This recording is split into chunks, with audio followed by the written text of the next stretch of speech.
Saya ingin mengutip apa yang pernah disampaikan oleh Presiden RI keempat, Bapak Kiai Haji Abdurrahman Wahid, bahwa tidak penting apapun agama atau sukumu, kalau kamu bisa melakukan sesuatu yang baik untuk semua orang.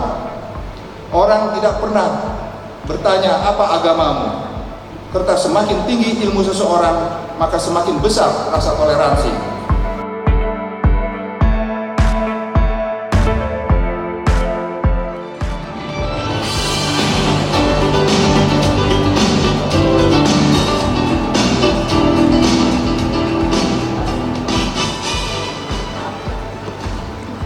Assalamualaikum warahmatullahi wabarakatuh. Om Swastiastu, salam kebajikan, namo buddhaya, hamdan wa syukran lillah, salatu wassalamu ala rasulillah, wala hawla wala quwata illa billah, amma ba'd. Yang terhormat Ketua MPR, saya panggil beliau Babe Bambang Susatyo. Beliau mentor saya. Salah satu karakter Mas Bamsud ini penyuka mobil tua, dan saya meyakini lelaki yang mencintai mobil tua insya Allah tipe lelaki yang setia. Kenapa? Karena pada dasarnya yang tua itu dirawat bukan diganti. Yang saya hormati Bapak Kapolda, terima kasih atas kesempatannya. Teman-teman Bayangkara, kerja 24 jam, resiko tugas besar, gaji kecil, tapi yakinlah bagaimanapun coklat rasanya tetap lebih manis.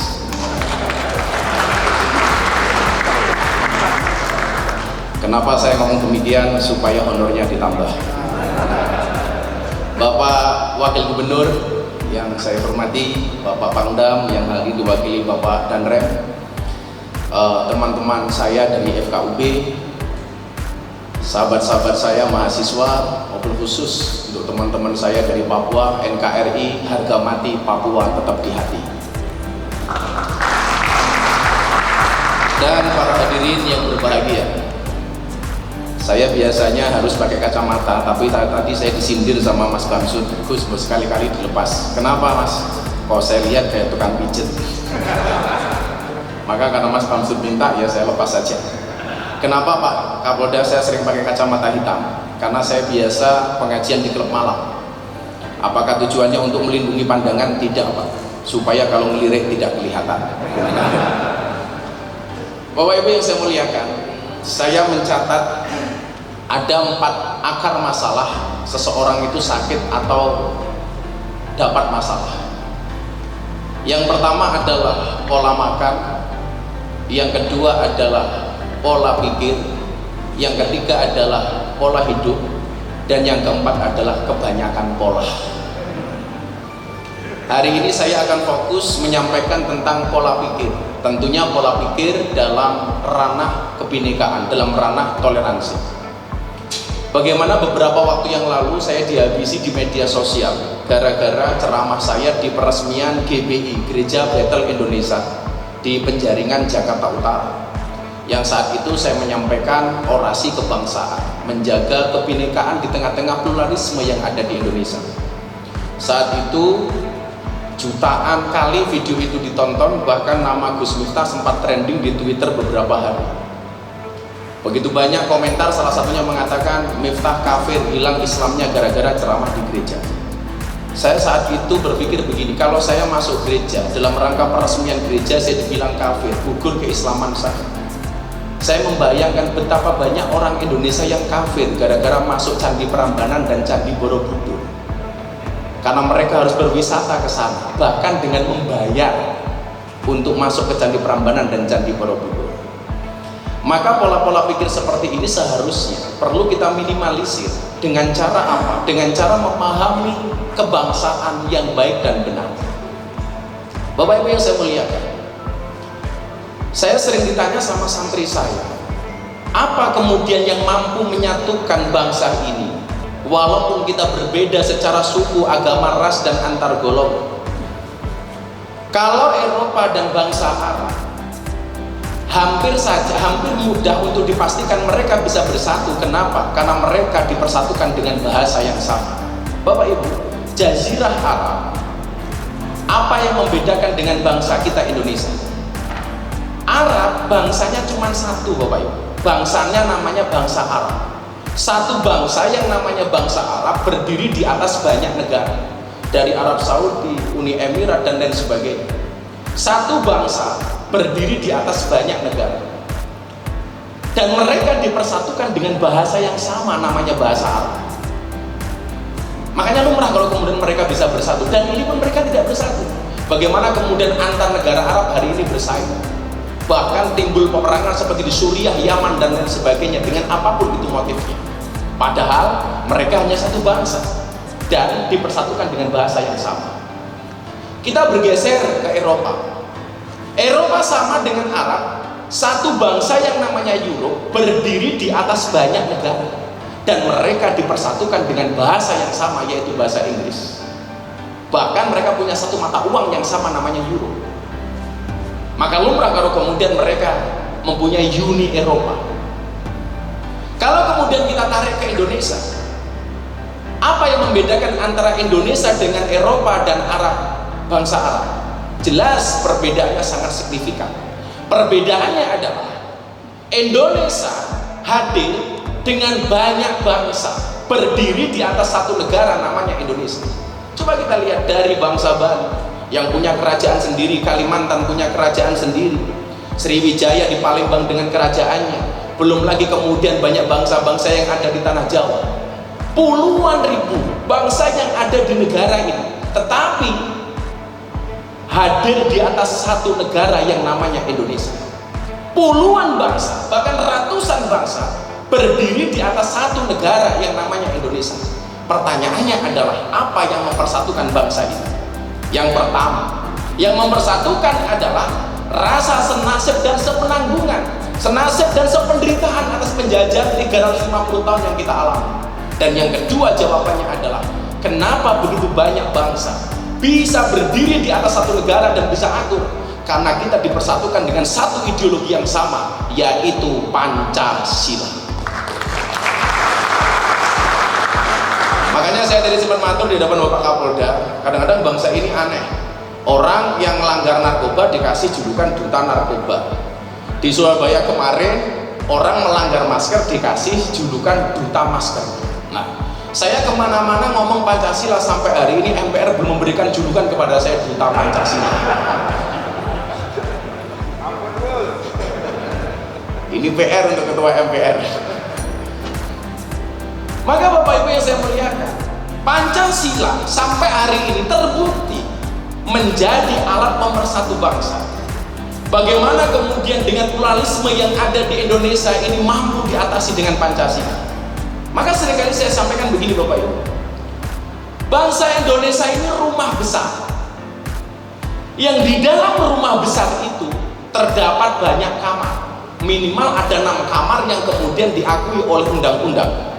Yang pertama kamar Islam, Kristen, Katolik, Hindu, Buddha, Konghucu. Saya meyakini kalau masing-masing agama kembali ke kamarnya masing-masing, tidak akan pernah terjadi masalah. Yang menjadi masalah adalah ketika kita kembali ke kamarnya orang lain, ganggu kamarnya orang lain, bahkan tidur di kamarnya orang lain, ngompol di kamarnya orang lain.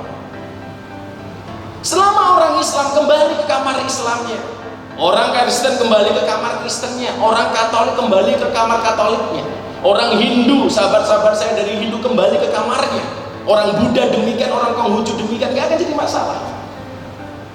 Oh, kemudian dalam konsep kami dalam beragama dikatakan lakum dinukum waliyatin, untukmu agamamu dan untukku agamamu. Bahkan Tuhan memerintahkan kepada kita untuk tidak saling menghina antara satu umat dengan yang lain. Maka Al-Quran mengatakan, janganlah sekali-kali kamu menghina Tuhan orang lain, karena berpotensi orang lain menghina Tuhan kita. Kalau kamu tidak mau agamamu dihina oleh orang lain, jangan pernah menghina agama orang lain. Maka hari ini kalau toh kemudian ada paham-paham seperti itu, jelas itu bukan merupakan ajaran agama. Paham-paham seperti itu berangkat dari paham yang salah atau salah paham. Maka saya sering mengatakan, ikutlah pendapat ahli, jangan ikut-ikutan orang yang ahli berpendapat. Kalau ahli berpendapat, Pak, ya mohon maaf, semua orang hari ini merasa ahli karena semuanya merasa punya TV. Kalau dulu orang membuat TV dengan modal 500 miliar sampai 1 triliun, Pak. Sekarang orang bikin TV cukup dengan 1 HP. Minimal kita punya IGTV yang semua orang bisa ngomong apapun yang dia mau. Maka saya sampaikan, postinglah yang penting, jangan yang penting posting. Hari ini Bapak Ibu, betapa dahsyatnya ini. Kalau bapak-bapak polisi, bapak-bapak tentara punya pistol, 1 peluru bisa kena 1 kepala. Hari ini dengan 1 postingan yang Anda posting di media sosial bisa menghantam jutaan kepala. Itulah kenapa Ketua MPR masih buat channel YouTube. Yang kemarin saya mikir, ini Ketua MPR, pengusaha besar, uangnya banyak, masih punya channel YouTube. Apa penghasilannya kurang, Pak Bambang? Nah, pemahaman-pemahaman seperti ini hari ini di tengah-tengah berkurangnya rasa nasionalisme dan kebangsaan, tentunya ini perlu kita sampaikan kepada masyarakat. Bapak Ibu, saya kemarin begitu bingungnya dan gak habis pikir ketika nama seorang pahlawan nasional, Kiai Haji Hasyim Asy'ari, seorang pendiri Nahdlatul Ulama sebagai organisasi terbesar di dunia, dan berikut beliau adalah pahlawan nasional, nama beliau hilang dari kamus besar bahasa Indonesia. Yang menjadi persoalan bagi saya adalah di tengah-tengah lunturnya nilai kebangsaan, seorang pahlawan kita lupakan dari sejarah. Bukan persoalan Mbah Hasyimnya bagi saya, tapi persoalan bahwa beliau adalah pahlawan nasional. Orang-orang seperti saya lahir karena pendidikan yang saat itu saya terima. Bagaimana kemudian ketika saya dulu SD, Pak Kapolda, saya diajarkan untuk mencintai bangsa ini. Maka pendidikannya pun support supaya kita mencintai bangsa ini. Dulu kalau Bapak masih ingat, ada pelajaran namanya PSBB, Pendidikan Sejarah Perjuangan Bangsa. Ada wawasan kebangsaan, ada pendidikan Pancasila, ada pendidikan kewirausahaan. Kita diperintahkan untuk menghafalkan lagu-lagu kebangsaan. Kita diperintahkan untuk menghafal nama-nama pahlawan. Tujuannya apa? Tujuannya satu, supaya peserta didik mencintai bangsa. Coba sekarang Anda lihat pendidikan hari ini, gak ada, Pak. PSBB gak ada, PSBB gak ada. Gak ada lagi siswa-siswa hari ini menghafal lagu-lagu kebangsaan. Maka saya sangat apresiasi terhadap Gubernur Daerah Istimewa Yogyakarta, Ngarsodaro. Setiap jam 10 pagi di Jogja diberlakukan menyanyikan lagu Indonesia Raya. Karena memang nilai-nilai itu hari ini menurun, Pak. Anak-anak sekarang sudah tidak kenal lagi dengan nama-nama pahlawan. Dulu kita diperintahkan untuk mengenal nama Cut Mutia, Cut Nyadin. Sekarang nggak kenal, Pak. Taunya Cut Mini, Cut Keke, Cut Tari. Kayak bagaimana kemudian dulu ketika kita masuk dari SD ke SMP, kita diadakan penataran P4. Untuk apa? Mencintai Pancasila. Dari SMP masuk SMA, kembali penataran P4. Ketika kita masuk kuliah, kembali ada penataran. Sekarang mana? Di tengah-tengah lunturnya nilai kebangsaan, ternyata supporting untuk mencintai bangsa ini menjadi berkurang. Maka kemudian banyak orang-orang hari ini gampang banget terprovokasi, dipecah belah atas nama sara, suku, agama, ras, dan antar golongan. Kenapa? Karena pemahaman dan implementasi yang kurang terhadap kebinekaan. Maka saya seringkali mengatakan, saya mencatat satu hal, toleransi menjadi sulit ketika orang lupa bahwa beragama itu untuk mengatur diri sendiri, bukan mengatur orang lain. Banyak orang beragama yang bahkan belum menggenapi pelaksanaan nilai agama untuk dirinya sendiri, tapi sibuk mengurusi perilaku orang lain. Saya bersyukur, Jenderal, saya tinggal di kampung yang 60% tetangga saya ini Nasrani. Tetangga saya hampir 60% Katolik. Pondok pesantren saya di tengah-tengah kampung Katolik. Selatan saya rumah pendeta, utara saya kuburan. Dan alhamdulillah puji Tuhan saya tidak pernah bertengkar dengan tetangga utara saya. Kuburan Pak. Dulu barangkali sahabat saya di sini yang sering main ke pondok, Kombes Juandani Pak Dirkrim. Karena waktu itu posisi beliau menjadi Kasubdit Jatan Ras. Main ke pondok bukan karena pengen belajar ngaji Pak, karena di Polda nggak ada makan siang. Bagaimana kemudian kita menanamkan nilai-nilai kebinekaan dan toleransi di kampung saya itu begitu indah Pak. Di saat ada kawan saya Nasrani meninggal dunia, mereka sembahyang mendoakan almarhum yang meninggal dunia. Kita orang-orang Islam ini hadir di belakang. Mereka sembahyangan mendoakan jenazah almarhum yang meninggal dunia, kita di belakang. Saat nanti makan tiba, teman-teman yang muslim diajak gabung. Jadi baik teman-teman Nasrani maupun muslim makan bareng. Begitu juga sebaliknya, ketika ada orang Islam meninggal dunia, kita punya ibadah namanya tahlilan, mendoakan orang mati. Kawan-kawan saya Nasrani mereka di belakang, begitu nanti tahlilan selesai mereka gabung untuk makan bareng. Itu di kampung saya Mas Wahyu. Ketika Idul Fitri datang, kawan-kawan saya Nasrani masak. Yang hasil masakannya dibagi orang sekampung, baik yang muslim maupun kawan-kawan Nasrani. Tapi sebaliknya, ketika Natal datang, maka kami yang muslim masak, dan hasil masakannya kita bagi ke seluruh kampung. Saya selalu mengatakan apa? Di wilayah akidah dan ibadah memang tidak bisa dicampur. Tetapi di wilayah muamalah dan sosial, kita bisa bersama-sama dan bergotong royong. Coba Anda bayangkan, kalau kemudian ini terjadi di Indonesia, begitu indahnya Indonesia. Maka Bapak Ibu, saya mencatat beberapa hal. Yang pertama, kenapa kemudian hal-hal ini bisa terjadi? Apa efek dan dampak ketika kita tidak memahami kebinekaan secara baik? Yang pertama, begitu banyak hari ini kita dapatkan di Indonesia hal-hal yang berbau penistaan agama. Orang seringkali mengomentari agama orang lain, padahal itu adalah bukan wilayahnya. Maka saya ingat betul dulu, ketika Menteri Dalam Negeri Pak Cahyokumolo, dia bilang sama saya begini, Gus, ada usulan tuh. Apa Pak Menteri? Kata orang-orang ini, diskriminasi agama di Indonesia itu berangkat dari kolom agama dalam KTP. Terus mau mereka apa Pak? Mereka menginginkan menghapus kolom agama dalam KTP. Kolom agama dalam KTP dihapus saja. Saat itu saya bilang sama Pak Menteri, Pak Menteri, saya nggak setuju kalau kolom agama dalam KTP dihapus. Bagi saya ini adalah identitas yang membanggakan. Ketika Anda punya KTP beragama Hindu, banggalah dengan KTP-mu dan identitasmu. Anda orang Islam, ber-KTP, berkolom agama Islam, harus Anda bangga. Saya tidak setuju kalau kolom agama dalam KTP dihapus. Tapi kalau yang dihapus kolom kawin atau belum kawin, saya setuju Pak. Lumayan Pak, bujang terus kita Pak. Walaupun kemarin saya guyon sama istrinya Babe Bangsul, Indonesia itu gak aneh Bi. Kenapa? Kartu keluarga, judulnya kartu keluarga tapi bentuknya surat Pak Wagub. Coba Anda lihat, kartu keluarga bentuknya surat. Surat izin mengemudi bentuknya kartu. Ini yang salah siapa?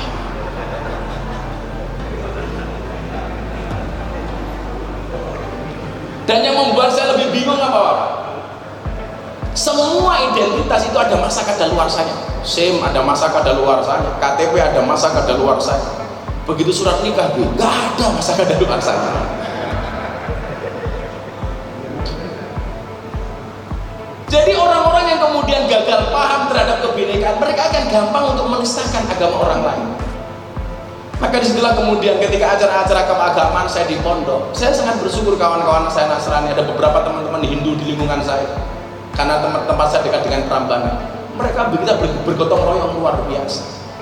Ketika saya meresmikan masjid, saya undang semua tokoh-tokoh agama, teman-teman Hindu, Buddha, Konghucu, semuanya saya undang, teman-teman Katolik, Kristen. Yang lucu pertanyaan dari pendeta, begitu saya pasang beduk mau saya foto, pendeta bilang sama saya, Gus, kenapa masjidnya dipasang beduk?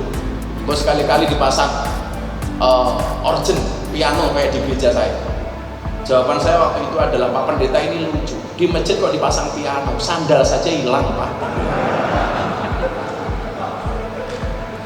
Makanya saya pasang beduk. Kalau mau dimaling silahkan dimaling, beduknya terlalu besar. Yang sering saya sampaikan, kebetulan di depan pondok saya itu ada kolam besar. Saya sering dengan teman-teman tokoh agama lain datang untuk mancing di situ. Teman saya pendeta telepon, Gus Miftah, boleh nggak saya mancing di kolamnya Gus Miftah? Oh boleh Pak Pendeta, silakan datang. Akhirnya pendeta datang, kemudian kita mancing bareng. Begitu masuk ke kolam, pendetanya bilang sama saya, Gus Miftah, kaki saya korengan. Terus gimana Pak Pendeta? Mau nggak? Boleh nggak saya digendong? Oke Pak, saya gendong. Akhirnya pendetanya saya gendong. Begitu saya gendong, pendetanya bilang, baru hari ini ada pendeta bisa naik haji. Kurang ajar ya. Ada pendeta bisa naik haji, karena kan saya haji Pak. Akhirnya pendetanya saya lempar ke air, biur. Pendetanya tanya, Gus, kenapa saya dilempar ke air? Mohon maaf Pak Pendeta, baru hari ini ada pendeta dibaptis sama Pak Haji.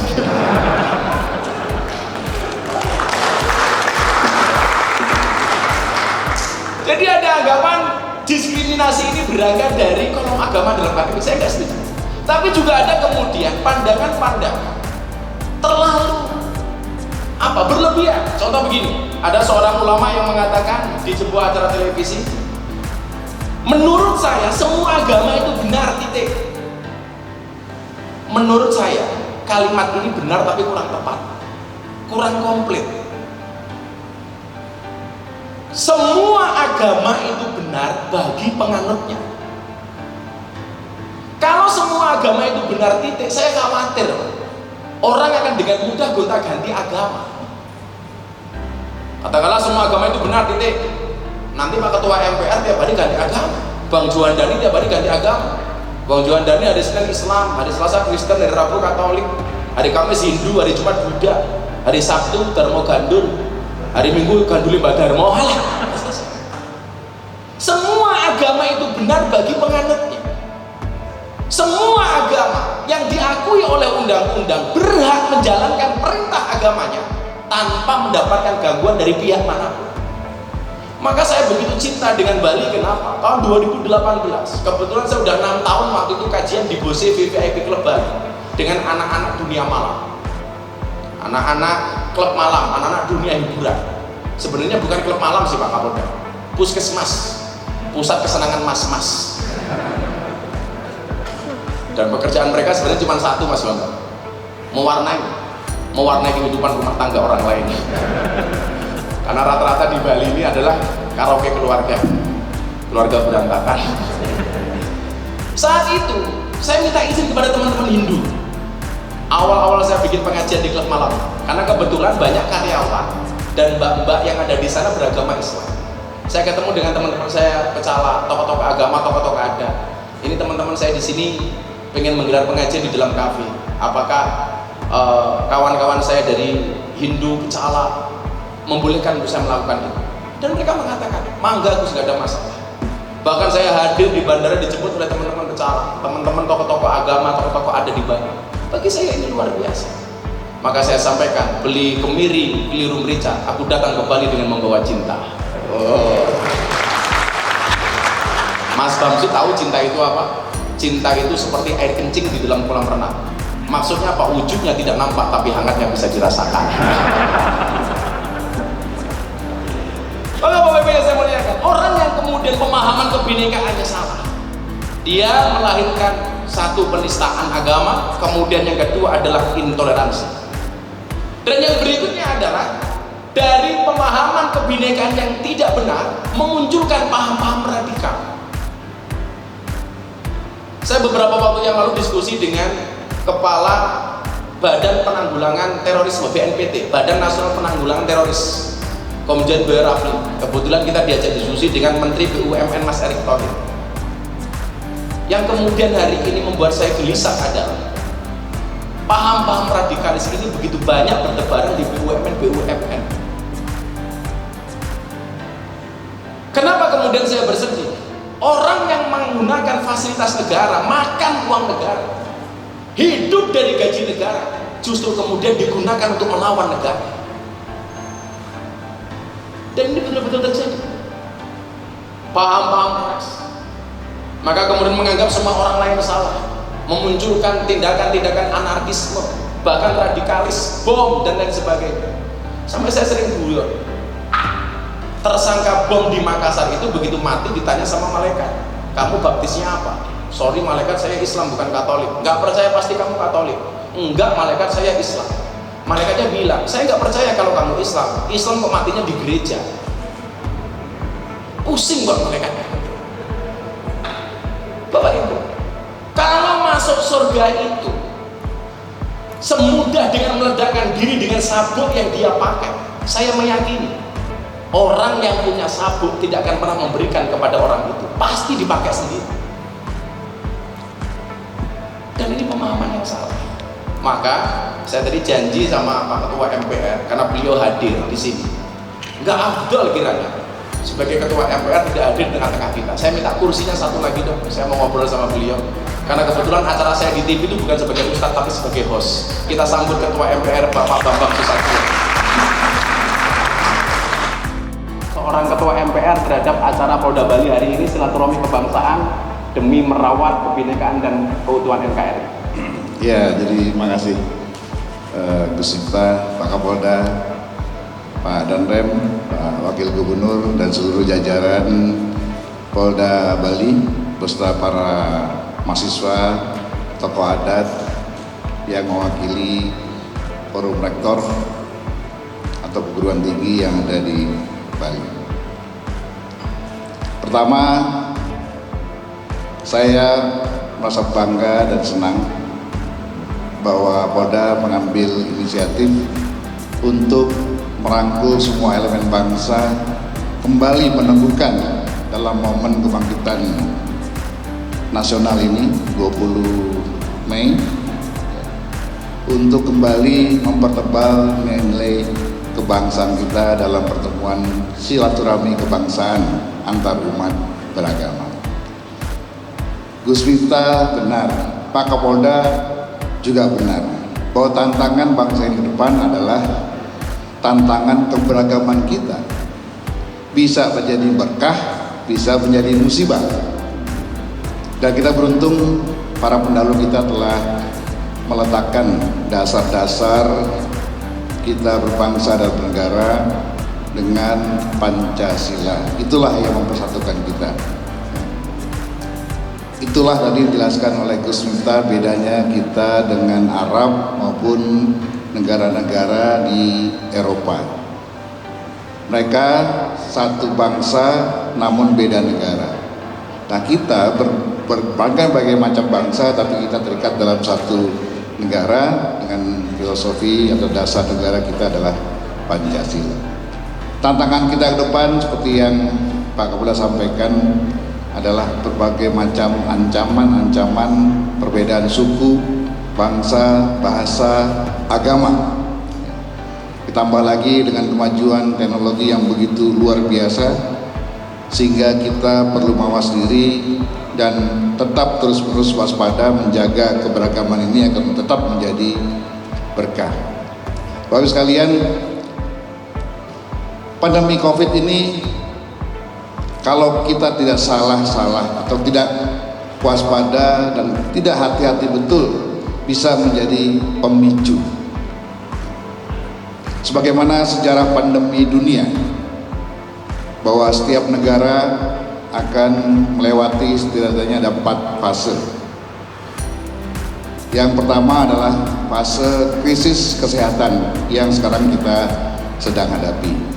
Seluruh dunia bersama-sama dengan 250 negara kita sedang menghadapi pandemi COVID-19.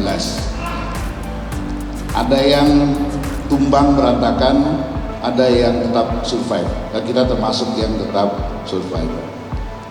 Kalau kita salah langkah dalam menjaga krisis kesehatan ini, maka akan bergeser menjadi krisis ekonomi. Nah, kita sudah masuk dalam fase ini nih.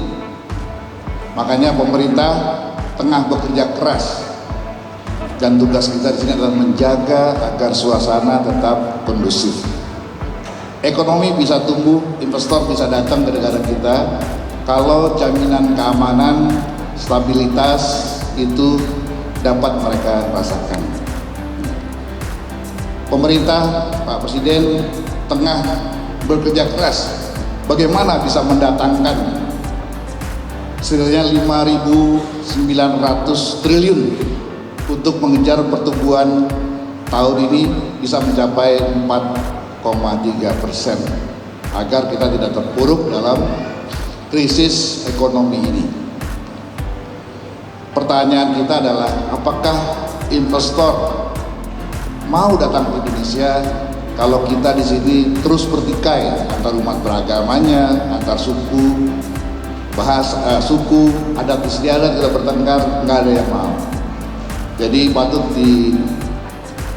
diapresiasi langkah-langkah Pak Kapolda beserta seluruh jajaran Muswinda di sini, ada Pemda Bali, ada entah TNI, Pangdam Udayana dan seterusnya, dan kemudian para pemuka adat menjaga agar Indonesia khususnya Bali kondusif.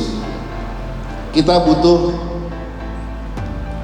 masih butuh 600 triliun lagi untuk mengisi APBN 2021 ini. Berbagai langkah telah kita lakukan dengan meningkatkan penerimaan pajak dan seterusnya. Tapi apa iya pajak bisa membantu dalam situasi seperti ini? Rasanya tidak. Bali salah satu daerah yang paling terpuruk dalam situasi pandemi COVID, karena selama ini Bali menjadi andalan atau mengandalkan penerimaan daerahnya dari sumber pariwisata. Beberapa seperti Badung pertumbuhannya minus malah 27, sekian%. Hanya Jembrana yang masih tumbuh positif karena memang bergantung pada sektor pertanian, perikanan dan lain-lain di luar daripada pariwisata. Tapi Bali akan mengalami ledakan pariwisata yang besar dan pertama nanti pasca COVID, karena sebuah survei pariwisata internasional mengatakan kemana para wisatawan dunia nanti akan memilih tempat liburan kalau COVID sudah hilang. Pilihan terbesar ada ke Bali. Jadi Pak Gubernur saya dengar juga sudah bersiap-siap untuk menyambut ledakan pariwisata ke depan. Di satu sisi tetap membenahi berbagai bolong-bolong penerimaan daerah yang terus merosot, tapi selain tetap mempersiapkan bahwa Bali akan mengalami ledakan pariwisata dalam beberapa waktu yang akan datang begitu COVID-nya selesai. Nah, ini yang kita katakan fase krisis ekonomi. Kalau kita bisa mengatasi fase krisis ekonomi, maka kita akan selamat tidak masuk kepada krisis berikutnya, yaitu krisis sosial. Di mana seperti tahun 87 terjadi penjarahan, kerusuhan, dan sekarang sudah ada terjadi di beberapa negara bagian Amerika, Brasil, India.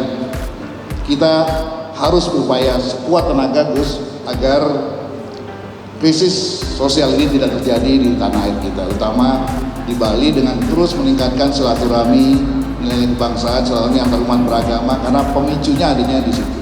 Selama kita bisa menjaga kerukunan umat beragama, menjaga kondusivitas, maka kita akan terhindar dari krisis sosial. Karena kalau kita lepas, tidak terkontrol sosial ini, maka akan bergeser kepada krisis politik. Krisis pergantian kepemimpinan nasional yang belum waktunya. Kita pernah mengalami dua fase ini, dari Orde Lama ke Orde Baru ke Orde Reformasi. Yang rugi siapa? Rakyat. Makanya kita harus berkomitmen, kita semua menjaga jangan sampai bangsa ini masuk ke krisis sosial, apalagi masuk ke krisis politik. Kami di MPR tetap akan menjaga agar peralihan kepemimpinan bangsa ini sesuai dengan waktunya, sesuai dengan priorisasinya. Jadi kalau ada yang ngebet-ngebet mau jadi pemimpin nanti, ya sabar, tunggu 2024, kira-kira begitulah. Jadi yang paling penting adalah bagaimana kita semua kompak menjaga bangsa ini, menjaga apa yang pernah diberikan oleh para pendiri kita. Tugas kita ini Gus hanya menjaga saja, ya. Menjaga 17.500 pulau, menjaga kesejahteraan 270 juta rakyat kita dan jaga agar puluhan bahasa, bangsa dan adat kita tetap guyup untuk bisa kita wariskan kepada anak cucu kita nanti. Tugas kita hanya menjaga. Jadi kalau ada di antara kita memakai nama agama untuk mengejarkan kebencian, mengajarkan kekerasan, itu bohong. Karena tidak ada yang agama salah satupun. bukan agama tapi otaknya Mas. Otaknya. Karena tidak ada agama dimanapun yang mengajarkan kebencian apalagi kekerasan. Karena puncak dari agama adalah cinta. Saya mau ngomong ini Mas, fungsi MPR itu kan salah satunya adalah sosialisasi 4 pilar kebangsaan. Ketika saya ngomong dengan Kepala BNPT, pemerintah hari ini fokus ngurusi COVID, tapi kelompok-kelompok intoleran hari ini justru fokus dengan pergerakan mereka. Nah, di situasi pandemi seperti ini, tentunya sosialisasi 4 pilar yang dilakukan oleh MPR itu kan kurang maksimal. Langkahnya apa sebagai Ketua MPR? Ya, yang kita lakukan sekarang adalah bagaimana kita memberikan pemahaman. Tadi Gus benar bahwa kita kehilangan banyak momentum pasca reformasi ini.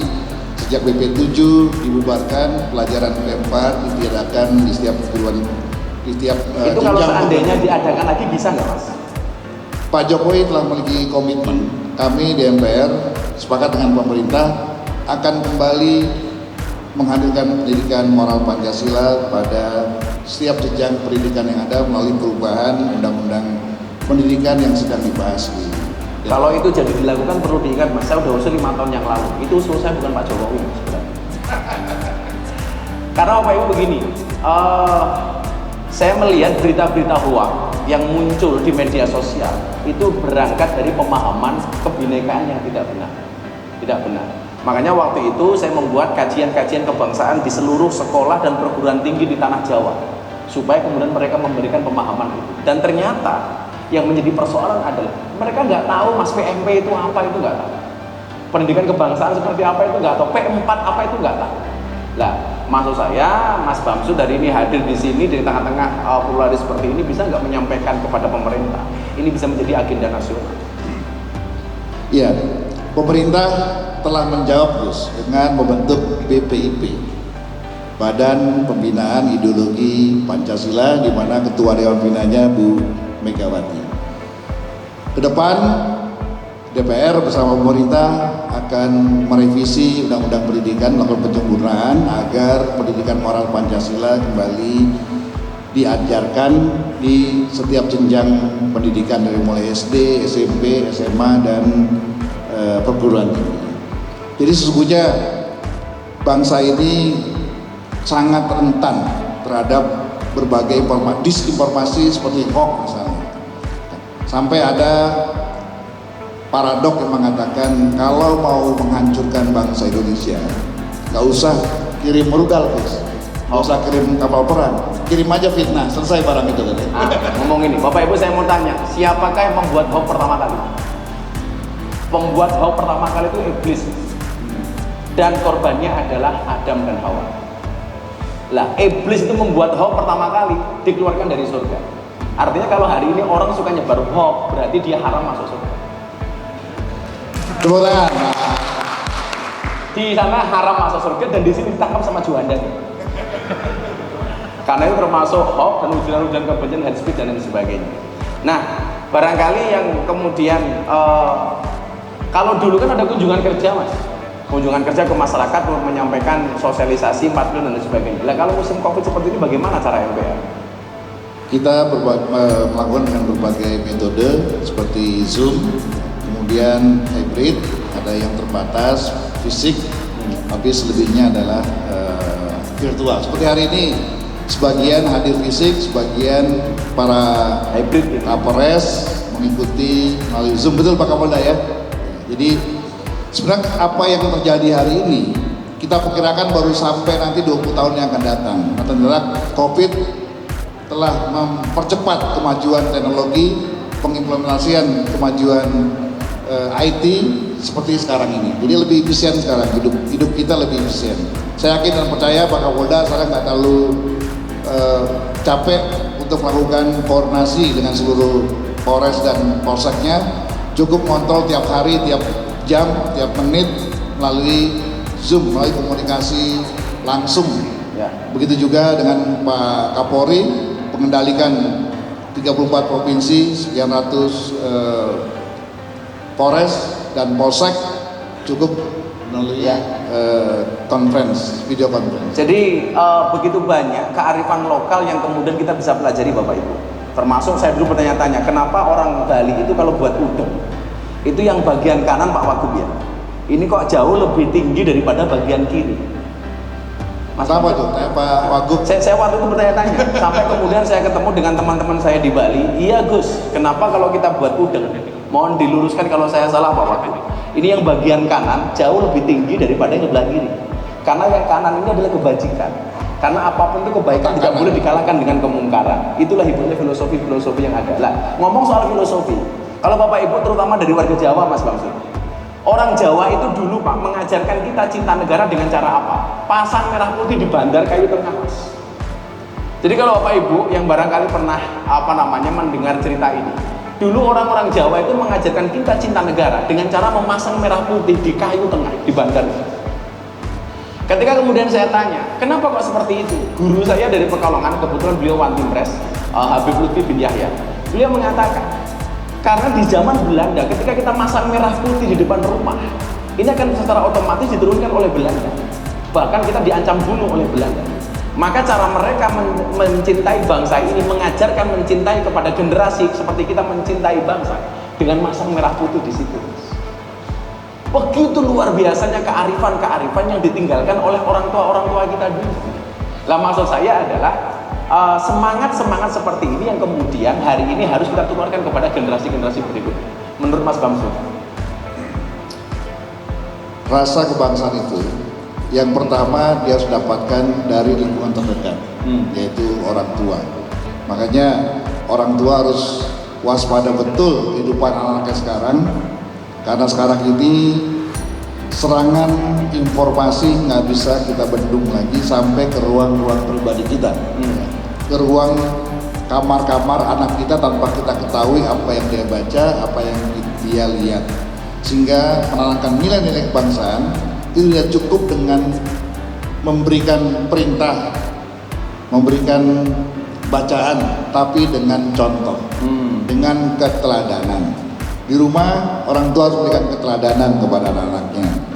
Begitu juga di ruang lebih tinggi lagi para elit politik harus memberi keteladanan bagaimana dia berbangsa dan bernegara, bagaimana menunjukkan sikap-sikap nasionalisme yang tinggi, sikap-sikap toleransi yang tinggi, menjaga narasi agar tidak menimbulkan polemik dan memecah belah, apalagi melakukan provokasi.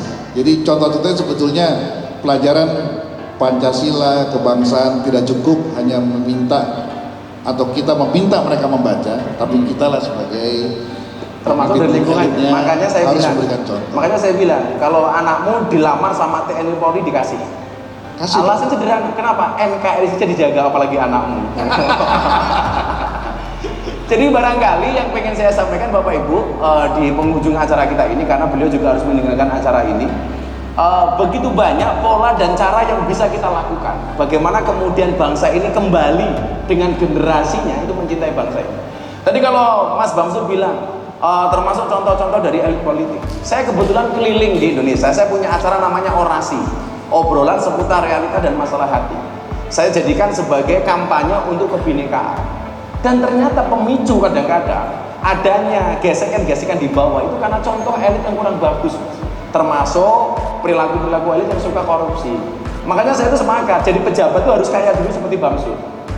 Kaya dulu baru jadi pejabat, jangan jadi pejabat baru kaya, itu bahaya. Ya jadi pola-pola seperti ini kemudian kita juga minta dong. Kayak teman-teman saya pas ke Papua ketemu dengan teman-teman Papua. Kenapa kok di Papua sering ada seperti ini? Gimana terus? Orang-orang Jakarta nggak memberikan contoh yang baik kepada kami. Lah tentunya kami berpesan kepada Pak Ketua MPR. Itu kira-kira Pak Ketua. Benar Gus, jadi ancaman kita selain radikalisme, kemiskinan, segala macam, yaitu yang paling dahsyat itu adalah korupsi. Pertanyaannya adalah kenapa makin kesini makin banyak korupsi kita? Kenapa banyak kepala daerah justru lebih banyak kena OTT dari ditangkap? Hampir 400 lebih kepala daerah ditangkap. Karena apa Gus? Karena biaya politik tinggi. Nah, betul Pak Wagub? Oh betul ya. Jadi inilah konsekuensi logis dari pilihan kita memilih demokrasi langsung. Sehingga ketika rakyat kita belum siap secara menerima sistem demokrasi ini, maka yang ada adalah NPWP, nomor piro wani piro. NPWP. Nomor piro wani piro. Jadi nggak ada satupun kepala daerah dari mulai bupati, wali kota, gubernur itu yang tidak mengeluarkan biaya besar untuk bisa maju sebagai calon, karena syaratnya harus didukung oleh partai politik dan itu adalah ongkos politik yang harus dibayar. Kalau ongkos politik aja mahal untuk menjadi seorang calon pemimpin, maka ketika kepilih pertanyaan kemudian adalah apakah ia bisa memikirkan langsung kesejahteraan rakyatnya? Saya ragu, karena pasti yang pertama dia pikirkan adalah bagaimana mengumpulkan dana kembali untuk maju lagi di periode yang akan datang. Bagaimana kemudian dia harus membayarkan pinjaman-pinjaman kanan kiri ketika dia maju. Nah, ini juga kajian kepada para perguruan tinggi termasuk yang di Bali, apakah pilihan demokrasi kita ini saat ini, pemilihan langsung ini lebih besar manfaatnya atau lebih banyak mudaratnya bagi kehidupan kebangsaan kita. Karena inilah yang terus berdasarkan kajian KPK, ini kajian KPK ya, korupsi timbul karena budaya politik kita yang sangat melahirkan biaya tinggi.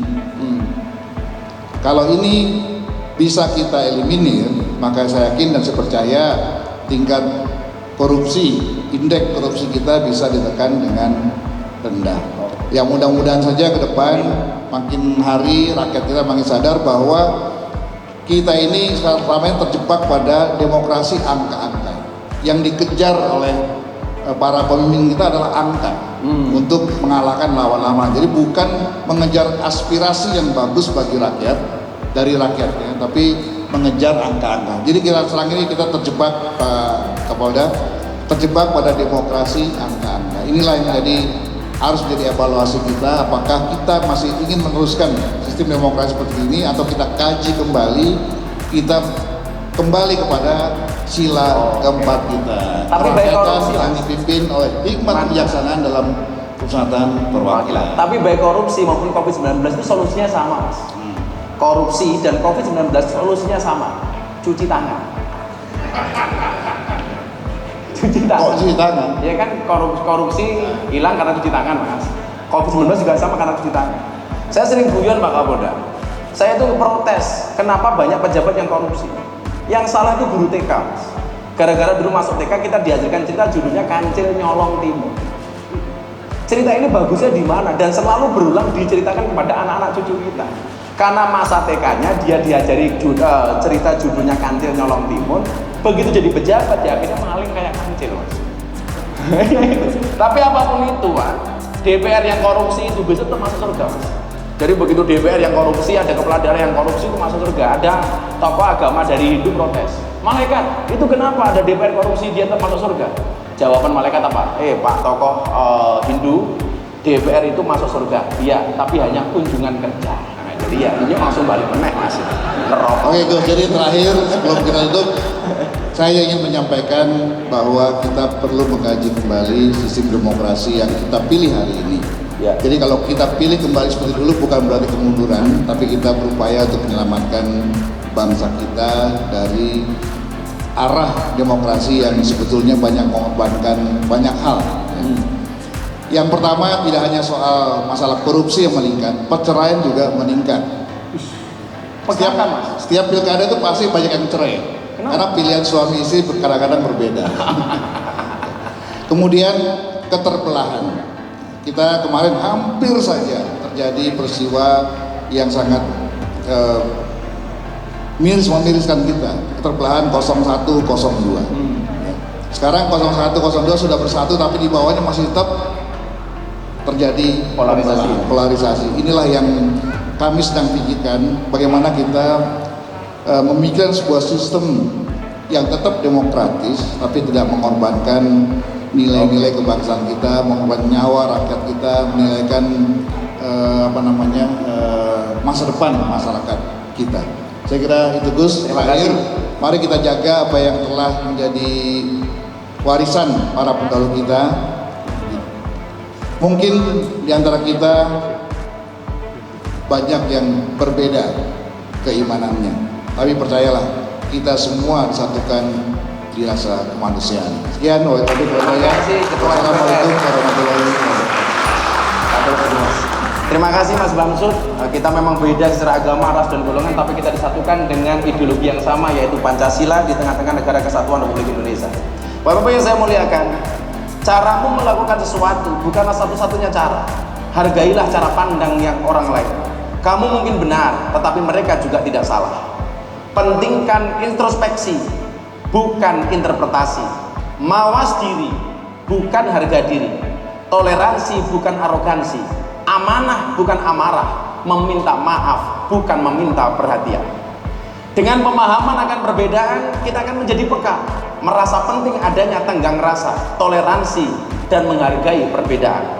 Jika Tuhan memberiku cinta dengan dibungkus agama, maka akan aku jaga agamaku tanpa menyakiti agama orang lain. Dan jika Tuhan memberiku rasa yang dibalut dengan toleransi, maka akan kuhargai pendapat orang lain. Jika masih ada yang mempermasalahkan dua hal itu, dia manusia amatir. Tidak ada yang salah dengan perbedaan. Yang bermasalah adalah keegoisan kita dalam memandang perbedaan. Ingat, rasa hormat yang kau berikan kepada orang lain merupakan cerminan rasa hormat yang kau berikan pada dirimu sendiri. Polda Bali, tanggal 20 Mei. Bapak Ibu yang saya muliakan, apapun yang terjadi, mari kita bangun rasa optimisme ini, termasuk ketika kita menghadapi COVID-19. Saya selalu mengatakan, ketuklah pintu langit dengan doa, karena yang terlockdown hanya buminya, langitnya masih terbuka untuk semua hambanya. Berdoalah kepada Tuhannya corona, supaya corona segera dihilangkan. Jangan gara-gara corona kita kehilangan Tuhan. Ingat, bukan ombaknya yang besar, tetapi perahu kita yang terlalu kecil. Bukan ujiannya yang besar, tetapi iman kita yang terlalu lemah. Untuk itu sebagai kata penutup, saya ingin sampaikan kepada Bapak Ibu, Anda tahu kenapa kaca mobil bagian depan itu pasti jauh lebih besar daripada kaca spion? Jawabannya adalah, kenapa kaca mobil bagian depan pasti lebih besar daripada kaca spion? Karena masa depan bangsa Indonesia jauh lebih besar daripada masa lalu. Terima kasih. Om Swastiastu. Assalamualaikum.